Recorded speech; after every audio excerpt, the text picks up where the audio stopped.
Hello everyone and welcome back to another video. In this video we are going to talk about internal parasites in Discus, goldfish, tetras, pretty much any fish. We will talk about what internal parasites are, what are the symptoms to look for if your fish is infected, how to treat the fish, what are the commonly available medicines, and if you're living in a country where you do not have access to any of these medicines, what are your best chances to treat your fish. So let's get right into it. Okay, so first of all, what are internal parasites? Basically, these are tiny microscopic organisms which attack or infect the digestive system of a fish. To look for certain symptoms, if you see these symptoms to be appearing in your fish, it means your fish is most probably infected with internal parasites. So one of the symptoms for internal parasite that is very common in almost all the fishes, they will be having a long, stringy, white color or sometimes transparent, sometimes milky color poop. This is one of the signs of having internal parasites. Other than that, you will see that the fish has suddenly stopped eating, or you will see the fish is going after the food. It will take a bite of the food, but it will throw it out. Usually taking a bite and throwing the food out of the mouth, this is something very common in almost all the fish, especially if you're introducing a food that is new in texture or new in taste. It is common for them to bite at a thing and throw it out, but they will do it repeatedly until they will finally eat the food.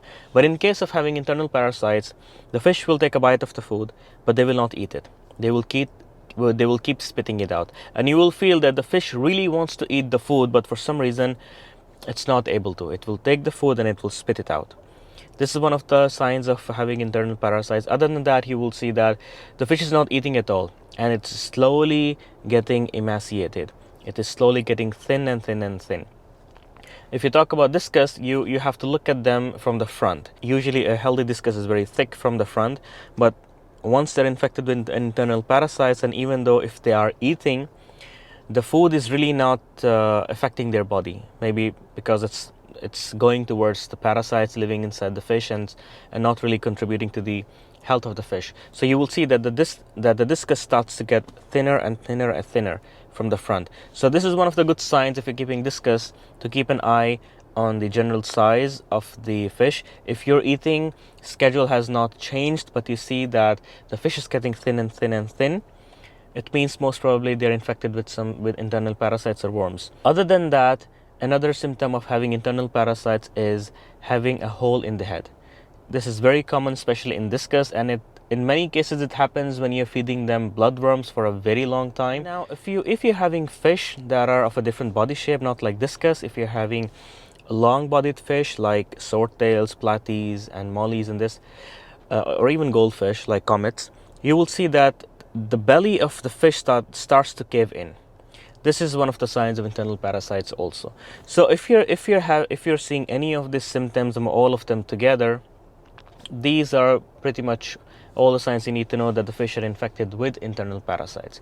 And if even one of the fish or a few of the fish have internal parasites, it's a good idea to treat the entire tank. Okay, so this was about the symptoms of having internal parasites. Now, how do the fish get infected with them? See, for the majority of the time, the fish get infected with internal parasites either by cross-contamination or when you feed them something that was probably already infected with internal parasites. Sometimes you get a fish, you didn't quarantine it, or it was already sick in the first place, and that brings some parasites with it, and then the problem starts in the entire tank. Sometimes a healthy fish is shipped by the breeders to the stores, and when they're kept in the store, due to the stress of transportation, the immunity of the fish comes down, and if there are any existing parasites in the holding tanks, the fish can easily catch the parasites from there. And when you bring the same fish home and you put them in your tank, the parasites come with them. So, what are the treatments? How can we treat internal parasites? Okay, so a medicine that is very widely used to treat internal parasites is called metronidazole. Some people pronounce it differently. I don't know what the exact pronunciation is because different people pronounce it differently. Some say metronidazole, some say metronidazole. I don't know what it is, but you got to remember the spellings. There are two ways of using metronidazole. One is to add it directly into the water, and the fish will absorb the medicine probably through their skin. I don't know how it works. I'm not a biologist, but if you can dump the medicine into the water itself for the entire volume of water, that will be effective for the fish. And the other way of treating the fish is that you mix the medicine in the food. It is believed that when the fish eats the food that is medicated, it is 10 times more effective, and also you tend to use a lot less medicine as you would use if you have to treat the entire tank, especially if you have bigger tanks. Now, the dosage of the medicine really depends on the product you're using, because different companies have different concentration of metronidazole, so the dosage will vary according to that. So you will have to go by the instructions given on the medicine itself. Now, I will tell you the names of different products available in the market by different companies that contain metronidazole. This video is not sponsored by any of these companies. This is what I'm telling you from my own research and in my own experience. Okay, so one of the medicine that contains metronidazole is Metroplex. It is from the company Seachem. It's called Seachem Metroplex. Seachem Metroplex contains metronidazole. It has only metronidazole in it. Okay, so the Metroplex can be mixed in the food. It can be added to the water. I think it's slightly more difficult to mix it with pellets and flakes. And even if it's mixed in it, I don't know what concentration of the medicine is really absorbed in flakes and pellets. So I personally prefer to give the fish the medicine mixed in foods like any kind of meat mix. It could be heart mix, it could be, you can take some amount, some liver and just squish it up and add medicine to it and mix it up so the texture is soft and easy for the fish to consume. Another product that contains metronidazole is API General Cure by API. API General Cure contains metronidazole and praziquantel. Now, metronidazole is used to cure the internal parasites. Praziquantel takes care of a lot of the external issues and some of the internal issues as well. So it is a good medicine because it has two different medicines that are widely used in this hobby and are believed to be very effective. Another product out there is called Paraclins by the company Fritz. This medicine also contains metronidazole and praziquantel, just like API General Cure. So they pretty much work the same. So these are some of the commonly available medicines in this hobby by big brands. Now, in case if you do not have access to any of these medicines, now you know that the actual medicine used is called metronidazole. So you can look for other medicines in the market and read the label on it, read the instructions on it, read the active ingredients in it, and you can find out if they contain metronidazole or no. So now, if you're living in a country where you do not have access to any of these medicines or medicines similar to it with metronidazole in it, here are a few things you can do. Number one, you can visit a vet pharmacy. You can visit a vet or a vet pharmacy, and you can speak to the pharmacist and tell them that you want metronidazole in its pure form because you want to treat your fish. Just be careful. Sometimes the metronidazole available in the pharmacies, at the vet pharmacies, comes in combination with other stuff. For example, I'll tell you my experience. I got some metronidazole from a pharmacy that was used to treat birds for internal parasites and stuff. And when I used it in my tank a few times, after I think 2 or 3 days of using it, my entire tank went cloudy, as if my filtration was just blown away. So it had something that caused all this issue in the tank. The same thing happened in my quarantine tank, but an additional thing that happened in my quarantine tank was the fins of my discus fish that were in there, they all got burned. So later on my next visit, when I went to the pharmacist and I spoke to him that what are they adding, what is in there with metronidazole itself, and he told me that there is starch.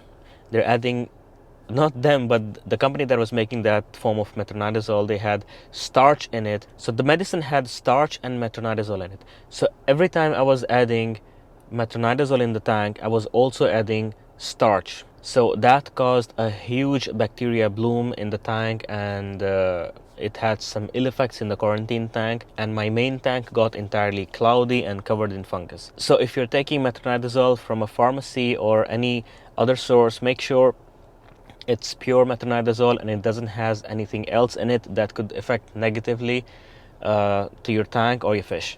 And also one more point, if you're getting it from the pharmacy, you also have to see the metronidazole they're giving it to you, is it water soluble or is it non-soluble? Because metronidazole also comes in two forms. It is either in water soluble form that you can add directly to the water to treat the fish if the fish have stopped eating entirely. Now, another way of treating your fish is If you do not get any of the commercially available medicine, if you cannot find metronidazole in water-soluble form, but if you're lucky enough that your fish are still eating, what you can do is you can use human-grade medicine that is called Flagyl. Flagyl and metronidazole are pretty much the same thing. Maybe these are two names for the same medicine. So you can use Flagyl. You can get the tablets from the pharmacy. You can crush it up. You can crush it really, really fine into a fine powder, mix it with the food and feed it to the fish. Now, why did I say that you feed it to the fish and not add it to the water? Is because sometimes the edible form of medicine that is available for humans to consume, this is not water soluble. This is what I've come to know from my research. You can crush it really well. You will add it to the water, but you will see that tiny particles, they're just floating away in the water and it's not getting mixed. Some people believe that a part of the medicine is not water soluble and the rest of it is soluble. But remember, when I went to the pharmacy, to the vet pharmacy, the pharmacist told me that you have to, when you're using metronidazole, you have to see, is it water soluble or is it not? If you use human grade medicine, probably it is not water soluble.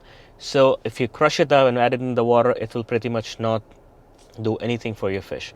So your best chances are that you crush those tablets into fine powder, mix it with the food and feed it to the fish. So these are all the different ways you can use to treat your fish of internal parasites. And based on my research, maybe some of the people who are watching the video might disagree, but based on my research, I realized that sometimes certain parasites get resistant to metronidazole, and in that case metronidazole is not very effective on them, or even if you're treating them with metronidazole, it will not affect them. So in that case, you have to sometimes try other medicines. There are different medicines to treat internal parasites, but it gets really technical. It gets really confusing even for me, because at the end of the day, we are not vet, we are just hobbyists, and we are trying to do our best to help the fish. So this is how you can try to help save your fish from internal parasites, and try to bring healthy fish, try to quarantine them. If you do not have the patience to keep them in quarantine for a very long time, I would recommend you that put them in quarantine tag and do a round of preventive medicine. So I hope you guys learned something from this video. If you found this video helpful, please give it a thumbs up. It helps the channel a lot. If you have any questions, if you have any suggestions, please let me know in the comment section below, and I hope to see you next time. Until then, peace.